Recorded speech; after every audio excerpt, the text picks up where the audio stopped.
In the radio studios of America, the technicians, the entertainers, the commentators, the administrative personnel daily unite their efforts in the creation of programs to please and entertain a vast radio public.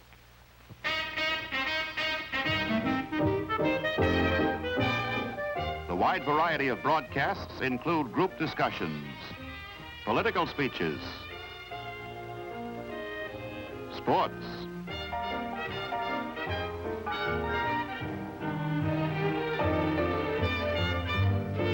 drama,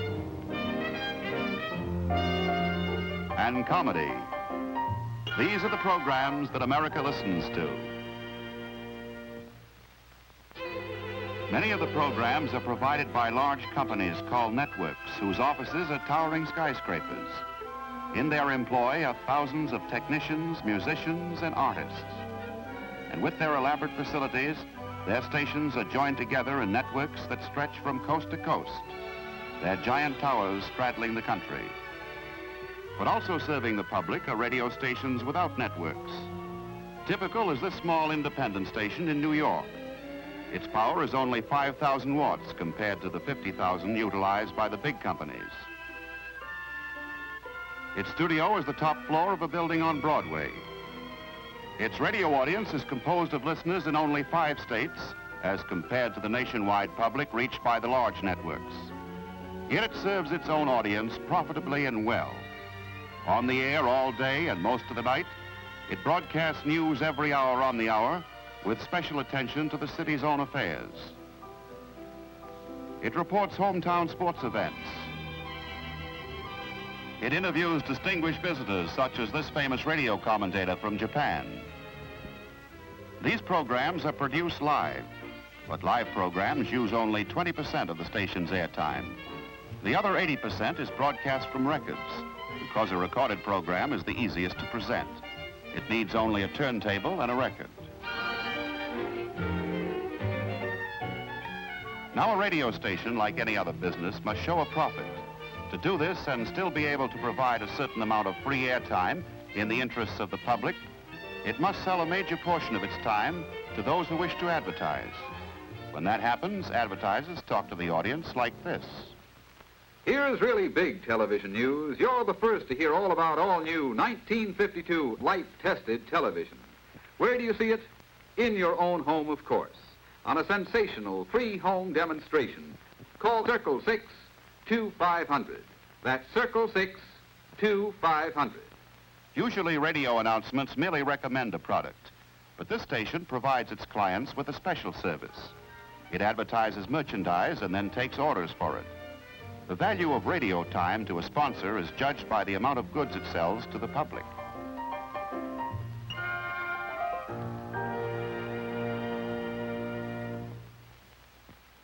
Responsible for the policy and operation of the station is its president and owner.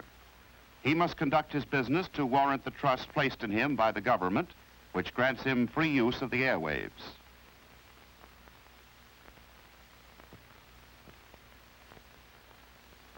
Awards for public service, improvement of race relations, and promoting the safety of children have made this station one of America's leading public service stations. For such campaigns, the president is directly responsible. One of the more important station activities is the educational department, directed by his wife. It's her job to maintain contact with groups interested in public welfare.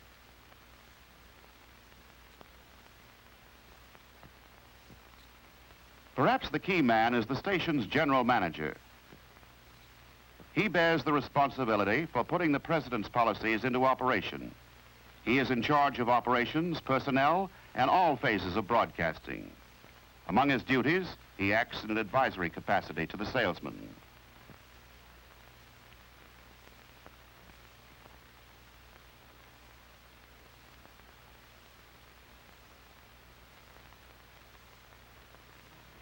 The program manager is responsible for contact with the community and evaluates public service needs.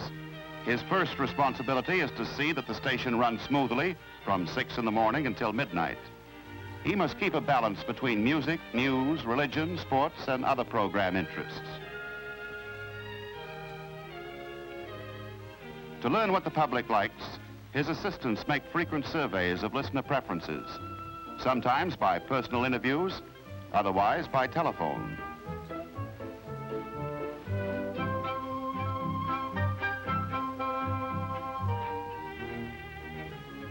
The results of these calls are tabulated, providing the program manager with a standard by which he can shape his policy.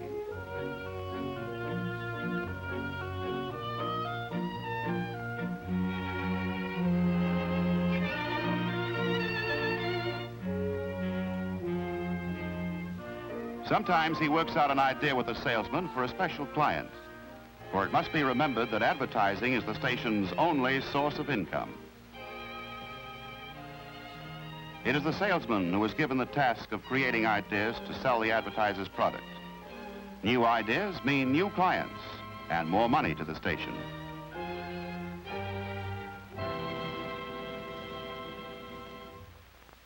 When the idea has been approved by the general manager and the director of programs, it must then be prepared for the ear of the listener.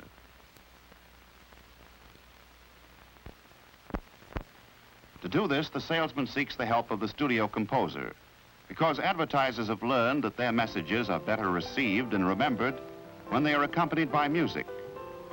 For this particular sales idea, the salesman needs background music for a 1-minute announcement, something catchy.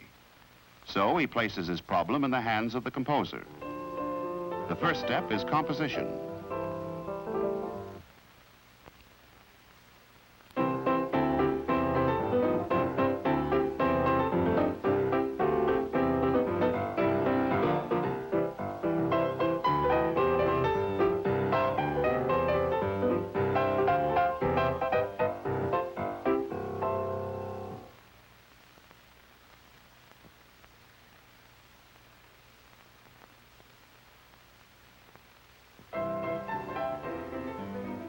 When the composition has been worked out, it is rehearsed and played by a studio orchestra and recorded on a disc.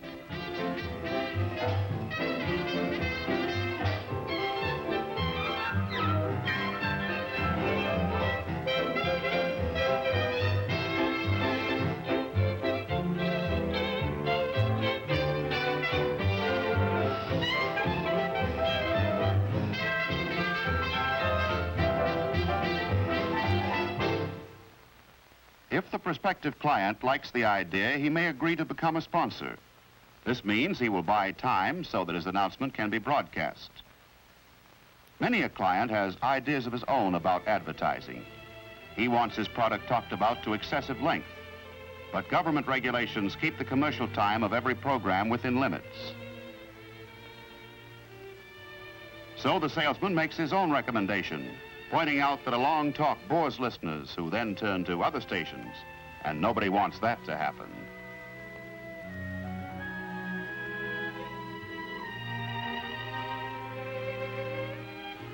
By working with its advertisers to help them win new customers, the station has attracted more than 100 clients who buy time each week to advertise their products. Furniture, flowers, clothing, books. Yes, it sells books to children through a popular program called the Young Book Reviewers. This program features informal discussions by boys and girls of important books. It's so popular that the United Nations has recommended it all over the world to students of social relations. Guided by an expert, it brings from 50 to 200 young people to the studio each week to meet visiting authors and discuss their work.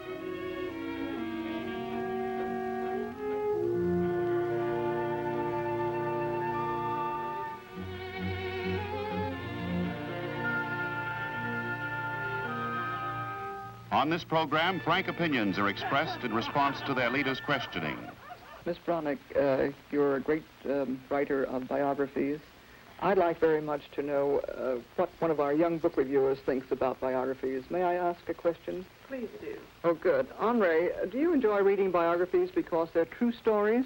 Yes, I do. I think the biographer has a great advantage over the author of fictitious characters in that he doesn't have to draw a definitive portrait. the reader can always delve into other historical contemporaries' criticisms of the character and see for himself more about this person. Every person has so many facets that only a great author with a very long volume could cover all of them. But in the case of a biography, the reader himself can do the extra search. So that in the case of a man like Disraeli, where many books have been written, the reader himself can go into the history, the criticisms of the man, and draw a more perfect picture for himself. In other words, he isn't limited to what the author... An advertising announcement on a program such as Young Book Reviewers is ideal for a book dealer, for there is keen interest in a radio program that invites personal participation by the public. An advertiser does well who has his merchandise recommended on such a program. The radio station, which creates this kind of discussion, is serving the public by stimulating an interest in literature among young people.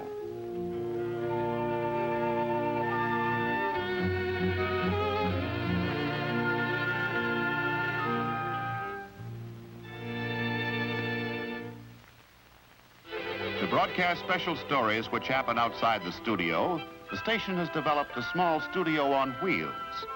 This car, equipped with recorders, mics, and shortwave equipment, can go anywhere for an on-the-spot report.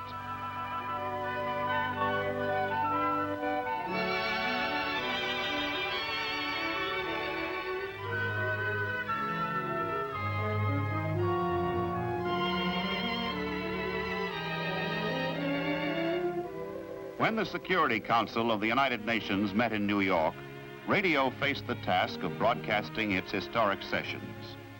Few listeners had the time to devote to a meeting of 6 or 7 hours. This station therefore prepared a specially condensed version. Each day's session was recorded on tape.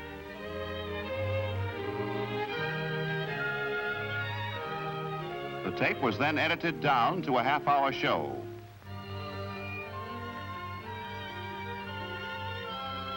It was then re-recorded and finally broadcast at night when the largest audience could listen.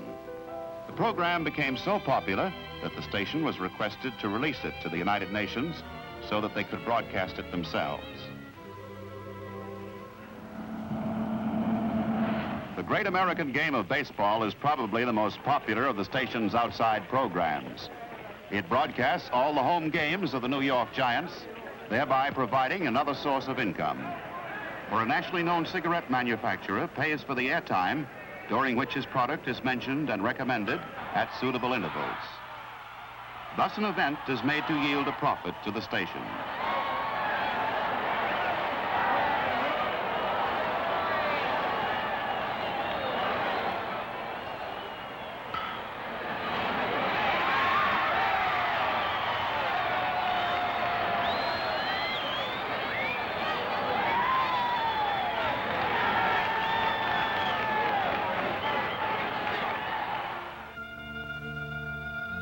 The program called The Man on the Street is another listener's favorite. An announcer takes his mic to a busy sidewalk at dusk and interviews passers-by. Questions of the day are discussed and opinions and attitudes freely expressed on issues of the moment.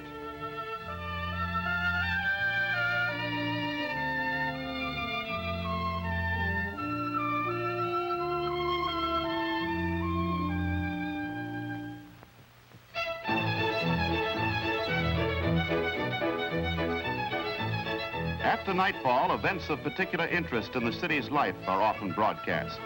For example, this square dance in a public park.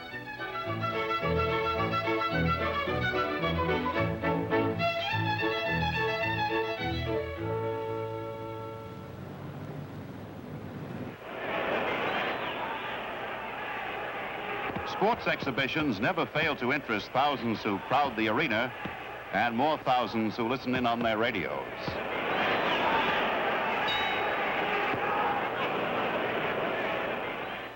As the day comes to an end and the home-going crowd reads the big headlines on the news tape in Times Square, a newscaster is summing up world events for his radio audience.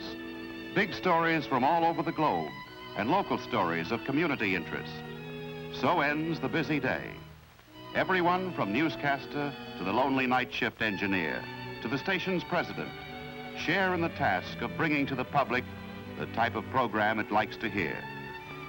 For a radio station, like a newspaper, is a medium of information, education, and entertainment, and must recognize its obligation to the public.